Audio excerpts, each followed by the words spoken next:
Xalçalarımın gününü sizə göstərirəm. Sizə hələ bu xalçanın iyini, yəni burdan ötürə bilmirəm ki, nə cür iy gəlir. Bilmirəm, neyniyiblər. İlmələri də çıxıq-çıxıq.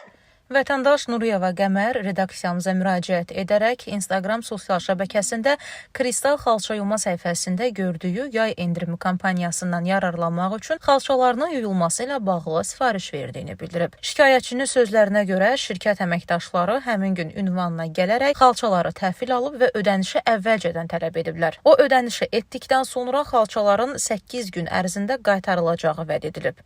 Lakin iddiaya əsasən verilən müddət bitsə də xalçalar geri qaytarılmayıb. Vətəndaş bildirir ki, sonradan şirkətlə əlaqə saxlamaq mümkün olmayıb, zənglərinə cavab verilməyib və sosial şəbəkələrdə bloklanıb. Nuriyeva Qəmər bununla bağlı Xətai rayon polis idarəsinin 36-cı polis bölməsinə müraciət etdiyini qeyd edib. Onun sözlərinə görə polis əməkdaşlarının həyata keçirdiyi tədbirlər nəticəsində şirkətin yeri müəyyən edilib və 26 iyun 2026-cı il tarixində xalçaları ona təhvil verilib. Şikayətçi iddia edir ki, xalçalar yuyulmadan təhvil verdiyi vaxtki çirkli vəziyyətdə geri qaytarılıb. Xalçalarımın gününü sizə göstərirəm.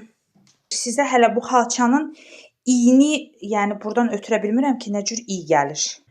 Bilmirəm, neyniyiblər. İlmələri də çıxıq-çıxıq. Sizdə görsənir burdan ləkələr görünmür. Bax, eynən necə vermişəmsə, bu ləkələrə görə vermişəm.